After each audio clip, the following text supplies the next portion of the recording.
Now, what if the world was facing an Ebola outbreak, but this time there was no approved vaccine, no specific treatment, cross-border spread, healthcare workers dying, and now the World Health Organization has taken one of its strongest steps. WHO has officially declared this outbreak a public health emergency of international concern. This is not a pandemic declaration, but experts say the situation is serious enough to alarm the world because this outbreak involves something many people have never heard of. The Bundibugyo strain of Ebola, a rare form of Ebola, with no licensed vaccine, no specific therapeutics, and growing international concern. Tonight we ask, why did WHO raise the alarm? And what happens next? This crisis began quietly, That was on May 5th, 2026. The World Health received reports of a mysterious illness in Ituri province in Eastern Democratic Republic of the Congo. People were falling sick, Some health workers died. Now, the symptoms included high fever, vomiting, weakness, bleeding, and severe illness. At first, authorities did not know exactly what they were dealing with. Then came laboratory analysis. The answer shocked investigators. It was not the more common Ebola strain. No, it was Bundibugyo virus disease, a rare Ebola species first identified years ago and rarely seen since then. Now, by mid-May, hundreds of suspected infections were under investigation, while dozens of deaths had already been reported, and cases appeared beyond the original area. Right now, the outbreak had crossed borders. Now, the center of this outbreak is Ituri province in Eastern Democratic Republic of Congo, and the affected zones include Rampara, Mobelu, Bunia. These are active movement areas with trade routes, migration activity, and difficult security conditions. Now, World Health Organization warns this increases the risk of wider spread. Then another concern emerged. Cases linked to travel appeared in Uganda, including infections detected in Kampala. Now, at the time of reporting, Uganda had not confirmed local transmission, but cross-border movement raised alarms. Now, this is one of the reasons why World Health Organization acted, not because the outbreak had become a pandemic, no, but because it had become an international risk. Do you know the most terrifying part? No approved vaccine. This is where the story becomes different. This is where it becomes worse. Most people hear Ebola and assume vaccines exist, but not for this strain. What World Health Organization says, there is currently no licensed vaccine and no specific treatment approved for the Bundibugyo virus strain.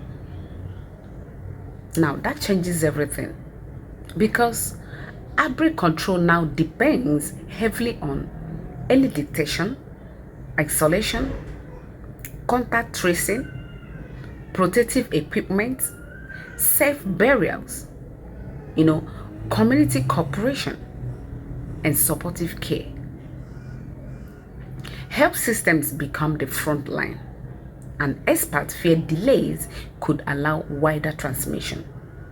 Now, the mortality history of previous Bundibugyo outbreaks ranged roughly between 30 to 50%, making rapid response critical.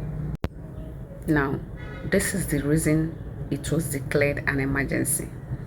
Many people are asking, if it's not a pandemic, then why declare an emergency? Because WHO uses different alert levels. This outbreak was classified as a public health emergency of international concern, or PHEIC. That is one of the highest international alerts WHO can issue. But WHO also clarified it does not meet currently the criteria for pandemic emergency. Now, so why the alarm?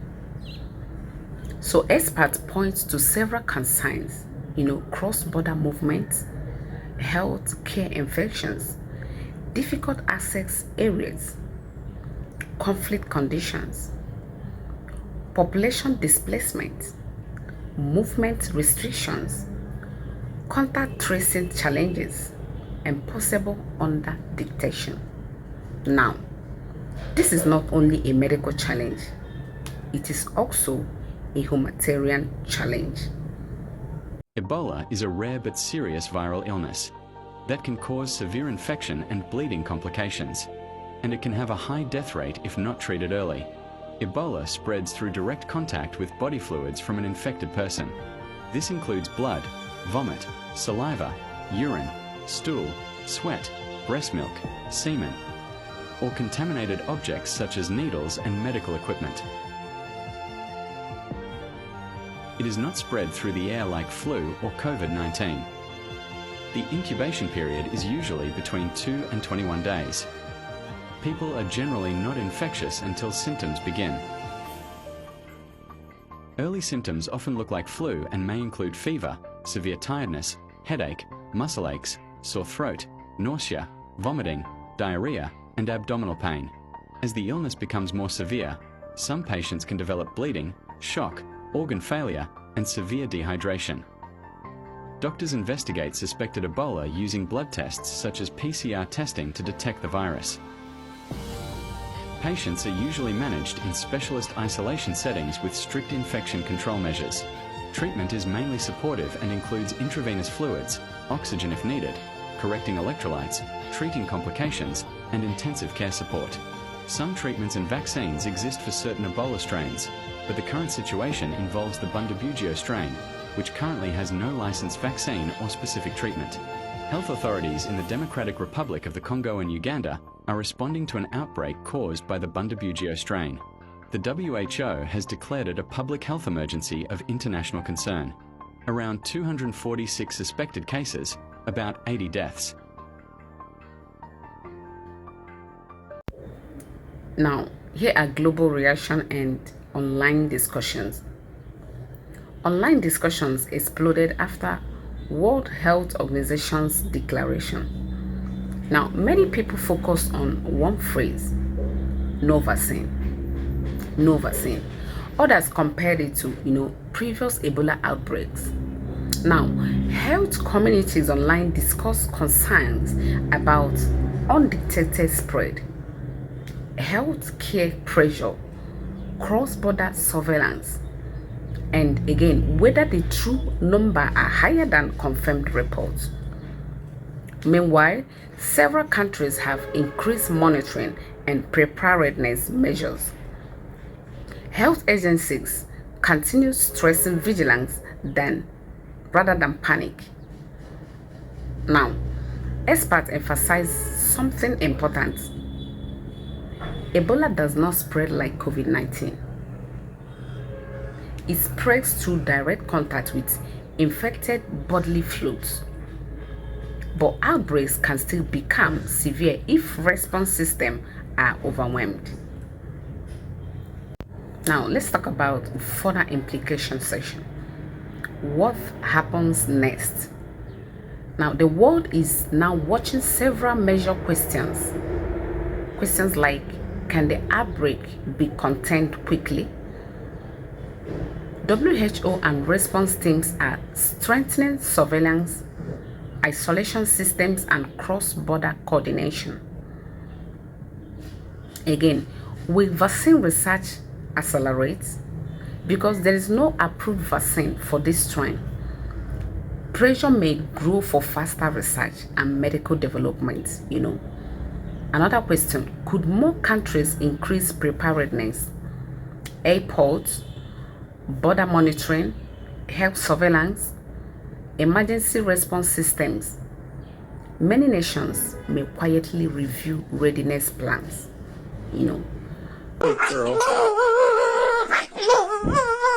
The Ebola outbreak that is happening right now just got declared a global health emergency, and as of today, the United States has now banned travel from 3 different countries. There are over 300 total suspected cases across Congo and Uganda right now, and there is no approved vaccine and no treatment for this strain at all. They're saying that this is actually only the 3rd time that this strain has ever even shown up, and the existing Ebola vaccines don't even work. Tonight, outbreaks of the deadly Ebola virus in 2 African countries have prompted the World Health Organization to declare a global health emergency. It started in eastern Congo about 3 weeks ago, and since then it has spread to Congo's capital and crossed the border to Uganda. As of today, anybody that has been to Congo, Uganda, or South Sudan in the past 21 days is banned from entering the U.S. American citizens can come back, but they need to get screened before they're allowed in. The World Health Organization director declared it a global health emergency, and then in the same exact announcement said that it does not meet the criteria to be a pandemic. There is no treatment and there is no vaccine for this strain, and the agency responding obviously just lost a quarter of their workforce. So are we good? Again, what does this mean for further outbreaks? Experts increasingly warn the world is entering an era where emerging outbreaks, climate shifts, mobility conflicts, and population movements intersect. Health crises are no longer local stories anymore. They become global concerns faster than before. Now, this story is not only about Ebola. It is about preparedness. Because somewhere in the Eastern Africa, doctors are working. Communities are responding. Healthcares are risking their lives. And the world is watching. Now, the WHO raised the alarm not to create fear, but to create action. Because history has shown something again and again. The speed of response can change the course of an outbreak. The question now is not whether the world noticed. No. The question is, will the response be fast enough? Now, let me see what you think. Do you think the world is better prepared for health emergencies today? Or are we still vulnerable to further outbreaks? What do you think? Let's talk more in the comment below. I am Pix and you're welcome back to my channel, Pix Normal News. Do well to subscribe, like and share this for others to see. See you in my next video. Much love.